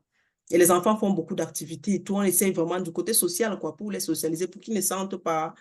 Parce que si, avec ça, si on les coupe des activités, ils auront comme impression que peut-être c'est parce que je suis brun, tu vois. Mais non, on ne veut pas de ça. Donc, on veut qu'ils soient, ils sont, de toutes les façons, ils ne sont pas différents. Ils sont juste uniques, ils sont tout mignons, là, tout beaux, bon, voilà. Donc, c'est un peu comme ça, quoi, qu'on voit les choses. D'accord. Je disais que la question de départ, c'était celle de savoir comment relever le niveau de confiance sur l'enfant. Et je me disais que, bon, il y a Karine qui est intervenue et après, maintenant, on a eu une phase d'anecdotes très intéressante. Et je ne sais pas si d'autres femmes voudraient partager aussi d'autres astuces, en fait. Ben, les mamans, si vous avez d'autres astuces. Bon, Oui, ok. maman Karine, vas-y. Inès veut parler. Inès, vas-y. Je voulais juste te dire peut-être éviter les comparaisons, peut-être avec les frères et sœurs, les camarades, vraiment éviter de comparer, sinon l'enfant se sent frustré et, et ça le renferme de plus en plus. C'est ce que je voulais ajouter. Merci beaucoup, maman Inès. Qui d'autre? Maman Karine voulait Oui, parler, maman Jeanne aussi. c'est vrai que les miens sont un peu plus grands, mais lorsqu'ils atteignent un certain âge, beaucoup se battent pour qu'ils se socialisent, pour qu'ils, pas, je vais dire quoi, pas seulement le cadrer toujours avec seulement les gens qui ont la couleur de sa peau, qui jouent seulement avec les gens, ils se rencontrent seulement, mais qu'il ait aussi d'autres amis, c'est là, en se mélangeant avec les autres, qui vont tous se rendre compte qu'enfin, ils ne sont pas différents. Je ne sais pas si on comprend ce que je veux dire. Donc, qu'ils puissent faire, les miens, ils font tout ce qu'ils veulent, ils jouent et tout. Ils ont commencé avec l'école, par exemple, ici au village, cette année scolaire-ci. Et j'ai carrément demandé d'être libre parce que je n'ai pas travaillé ce jour-là parce que j'appréhendais un peu comment est-ce que ça va se passer. Mais bon, mon second est rentré avec un ami. Il est rentré avec un camarade. Il toque là, il dit que maman, s'il te plaît, à 14 heures, on aimerait se rencontrer chez un autre et tout pour jouer. Est-ce que c'est possible et tout? Pourtant, moi, j'étais là, j'avais tellement peur. Est-ce qu'il va s'intégrer et tout et tout? Donc, les laisser se socialiser n'est pas. Il y a souvent, mon problème souvent avec c'est que les Allemands, si, ou bien les trucs comme ça, tu ne te rends pas compte de l'effet psychologique que ça a sur l'enfant. Ça fait ce que l'enfant se dise que, en effet, je suis différent. Mais les miens, en effet, si quelqu'un, je pense que si quelqu'un insulte même le mien que nègre, il va même s'étonner parce que je pense qu'il ne se rend même pas compte que il y a la différence ou quoi. Donc, laisser les enfants vraiment s'intégrer, en fait, s'amuser, leur laisser grandir, quoi, sans toutefois vouloir toujours leur montrer que non, les Allemands, s'ils sont comme ça, ou bien on n'est pas chez nous. Parce qu'en effet, eux, ils sont chez eux. Nous, on n'est pas chez nous, mais eux, ils sont chez eux. Merci. Ça, les sont comme ça parce que c'est aussi raciste. C'est raciste ce qu'on même cette façon de parler, que ils se comportent comme ça et ils sont ceci. Euh, une autre astuce, c'est, je dis toujours, éduquer les enfants, parler avec les enfants, s'informer, leur dire le pourquoi du comment. Moi, avec les gars ici, par exemple, cette histoire de couleur de peau là, c'est depuis le bas âge qu'on a expliqué mélanine et tout et tout. Si bien qu'un jour, on s'est retrouvés après l'école, on était dans la garderie de l'école là, quand les cours sont terminés. Il y a un de ses amis, j'étais là, je suivais la scène dans les coulisses. Un de ses amis qui lui dit que, mais pourquoi vous avez même la couleur comme ça là? Est-ce que vous là, vous avez même besoin de mettre la crème solaire? Voilà, l'autre qui dit que, il éclate de rire, dit que vraiment, je crois que toi, tu ne connais même pas ce qui se passait. Toi, tu ne sais pas que, tu ne sais pas que ma couleur, ma peau est même mieux que ta part. Pour moi, j'ai la mélanine, t'as suffisamment de mélanine, toi, tu n'en as pas assez. Moi, je peux rester dans le soleil, c'est vrai que le soleil me brûler, mais pas autant que toi. Le petit, il est parti tout seul. Il est reparti tout seul, sans commentaire. Donc, vraiment, prends le temps de leur expliquer, surtout qu'à un âge, ils ont déjà un âge, ils peuvent comprendre des choses. Prends le temps de leur expliquer pourquoi c'est comme ça, avec les termes qui vont avec leur niveau de compréhension. Et aussi, il faut aussi qu'on se dise la vérité. L'estime de soi, c'est aussi quelque chose d'abord naturel. Il y a des enfants qui sont juste comme ça, ils ne sont pas forts de caractère, d'autres qui le sont. Vous avez vu Karine là, qui dit que ses fils, à peine arrivés, connaissent le quartier. C'est le sang qui suit la veine, les chefs de quartier. Maman est chef de quartier. Les enfants me deviennent chefs de quartier. Donc, il y a aussi ça. Il faut pas seulement qu'on s'attache sur le contexte, l'environnement où on se trouve. Ils auraient pu être en Afrique, au Cameroun ou au Sénégal, mais ils se comportent pareillement. Maintenant, développer cette confiance en soi, c'est vraiment sur la personne qu'elle est. Et ça, c'est compliqué comme situation. D'abord, nous-mêmes, montrer qu'on a cette confiance en soi, parce que l'enfant voit aussi ça chez le parent, quoi. Quand toi, tu es du genre, tu as toujours, tu te freines de faire des choses à chaque fois parce que tu as peur de t'exprimer, je ne sais pas trop quoi. L'enfant voit ça et copie sans souci. Autre chose, c'est laisser les enfants faire avant de rater ou bien de faire les erreurs, en fait. Oui, laisse l'enfant essayer, quitte à ce qu'il tombe, il se relève. Ça, c'est comme ça qu'il apprend, c'est comme ça qu'il sait qu'il devient, le mot c'est quoi, résilient. Il sait que quand je tombe, je peux me relever. Je tombe, je peux me relever.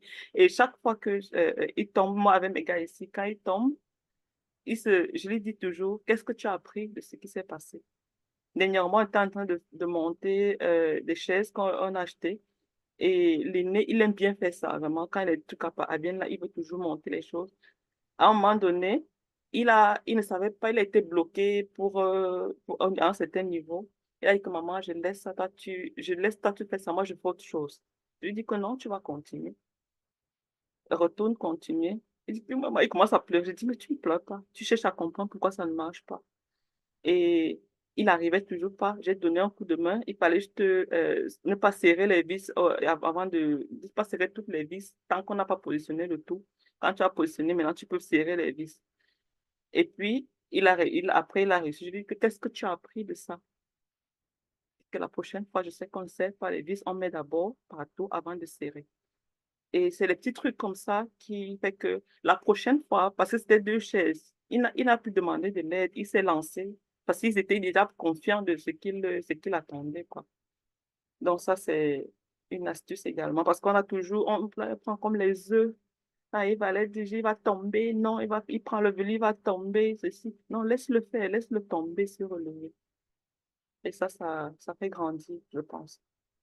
Ouais. Voilà, je ne vais pas être longue. Je voulais juste donner une dernière astuce, une petite astuce. C'est peut-être que ça, c'est pas avantageux pour celles qui habitent dans les communes ou pas. L'avantage de Berlin, c'est que il y a beaucoup d'organisations, IFO comme ça là, qui font dans ce cadre-là.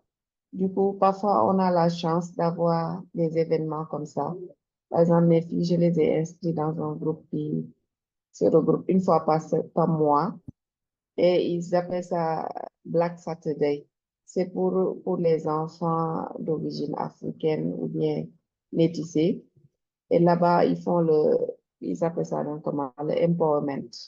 En fait, on apprend aux enfants que, bref, ils sont pas différents. On les prépare, quoi, à ce qui les attend dans la société et comment s'y prendre. Et tout ça, c'est pas dans une façon formelle, mais comme ils font à l'école, on prend des thèmes naturels sur l'environnement et tout, mais tout en essayant d'inclure ces petites astuces. On ne les retire pas complètement du monde. On essaie même de les maintenir dans l'environnement tout en les fortifiant à se préparer à ce à quoi ils devront faire face. Et ce qu'ils font ça souvent, ce sont des métis. Et je me dis que les dames là, elles ont eu à confronter cette situation, donc elles savent comment s'y prendre. Et du coup, je me dis que si on pouvait se renseigner et voir s'il y a des événements comme ça, essayer d'envoyer là, Par exemple, nous, on l'a fait même à Happy Mama. La journée de l'enfant, on avait ce thème-là qui parlait de la couleur de la peau. Et on a découvert beaucoup de choses chez les enfants. On savait qu'il y a des choses qu'ils savaient et il y a des choses aussi qu'on a essayé de les inculquer. Du coup, des choses comme ça, si même nous, on peut organiser et amener nos enfants à comprendre certaines choses, je me dis que l'enfant peut mieux se défendre si et c'est à quoi, ce à quoi elle doit faire face à l'avenir. Parce que si un enfant qui n'a jamais entendu parler de ces choses-là, d'un seul coup, ça lui vient comme ça au visage, je pense que c'est une frustration que ce sera très difficile aux parents de réparer ça parce que l'enfant n'était pas préparé. C'était Généralement, il y a aussi à la kita même. Parfois, quand tu es intéressé, tu peux demander carrément aux éducatrices quels sont les différents jeux qu'elles ont là-bas, ou bien les jeux de société, les livres, des trucs comme ça. Parfois aussi, ça te permet, tu les achètes et puis à la maison, tu lis, tu essaies de jouer à ça avec l'enfant. Comme ça, au moment où il se met à jouer au jardin et tout, l'enfant connaît déjà. Et là, parfois, ça, tu vas voir, il y a un enfant qui va venir dire que non, moi, je veux jouer avec tel parce qu'il joue déjà bien et tout. Tu comprends un peu, ça te permet de renforcer un peu les connaissances de l'enfant. Même au niveau de l'école des aînés, là, je leur demande toujours, mais quels sont les jeux qui vous plaisent? Parfois, on dit que non, nous, on aime beaucoup le Monopoly ou bien on joue beaucoup au risque, les choses comme ça. Et c'est des trucs qu'on achète, on met à la maison et puis on joue aussi avec eux. On leur apprend des stratégies et tout. Et ça fait que quand ils sont maintenant au niveau de la garderie après l'école, quand ils doivent jouer à ça, tu vois, les enfants ont des manières, des stratégies et tout pour aborder ce jeu de risque et tout. Et ça fait que carrément, il y a des gens qui vont dire que, waouh, vous savez que même c'est l'ouverture, la socialisation aussi passe par les centres d'intérêt, en fait. Il y a des enfants, quand vous avez le même centre d'intérêt, ils te trouvent cool. Ils disent, waouh, Gal, oh, il a telle stratégie, c'est super. Parfois, ils demandent même carrément, ah, ben dis donc, tu fais ça comment? Des trucs comme ça et tout. Et en ce moment-là, ça te fait te sentir tellement bien de savoir que tu connais des choses que peut-être les autres ne connaissent pas. Donc, c'est important de permettre à l'enfant de se cultiver vraiment. Pas seulement de connaître tout ce qu'on dit, tout ce qu'on fait à l'école et tout, avoir de très bonnes notes, non. Mais vraiment de se cultiver de manière générale, en fait pour pouvoir, voilà, quand il doit être avec ses amis, parler et tout, que lui-même il soit à la hauteur de ceci ou bien de cela, et même plus. Donc, c'est ce qu'on essaie de faire ici, beaucoup plus avec eux. Donc, du coup, ils ont des, voilà, on a acheté, donc, pour être concret, il y a une série de livres, bon, ça se vend en France, certainement, il y en a aussi sur Amazon, je ne sais pas, mais nous, on avait acheté en France. Ça s'appelle une série de Kiddy Doc. Qui dit doc. Il y a le qui dit doc de pourquoi, le qui dit doc de comment, le qui dit doc. Donc, il y a plusieurs séries. Mais on explique tout genre de thèmes là-bas. Comment est-ce qu'on fait le cacao? Comment est-ce que on traite le lait? Comment est-ce que le lait qui atterrit à notre table est fait? Comment est-ce qu'on fabrique le beurre? Donc, des trucs comme ça qui permettent. Et puis, plus l'enfant a des connaissances, plus il est sûr de lui. Je ne sais pas si vous comprenez un peu. C'est toujours dans l'optique de garder la confiance en soi. Quand l'enfant connaît tellement de choses, il est tellement content d'expliquer parfois au milieu de ses amis qu'on dit souvent, ah, wie kommt das Wasser zu uns? Comment est-ce que l'eau du robinet arrive chez nous? Tu vas voir, l'enfant te sort un débat, il explique, il explique, il explique, les autres sont comme ça. Waouh, ben dis donc, comment tu connais ça? En fait, c'est ce livre-là, parce qu'ils expliquent ça tellement bien, avec des dessins, avec vraiment le niveau, avec le vocabulaire des enfants, quoi. Donc, c'est tellement facile à comprendre, mais c'est très bien. Donc, qui dit donc, c'est K-I-D-I. DOC, qui dit doc. Il y a plusieurs collections en fait. Donc, c'est ce que je voulais dire. Merci beaucoup. Maman Jean-Louis, tu as la parole. Merci. Non, je voulais réagir par rapport à ce que Marie disait en rapport à la conférence qu'on a eue le 1er juin. Il y a quelque chose que j'ai appris là-bas qui est resté gravé, c'est qu'il existe une seule couleur de peau. Une seule. Maintenant, tout dépend de là où tu es situé dans le monde, là où, en fonction de l'équateur. Et ça, c'est un truc qu'il faut mettre dans la tête des enfants.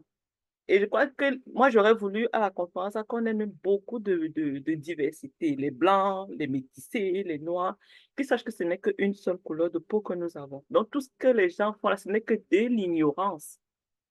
Vraiment, de l'ignorance. Là, c'était juste un truc pour clore. Et si quelqu'un peut dire ça à son enfant, que nous avons une seule couleur de peau, tout dépend de là où tu te trouves sur le globe terrestre.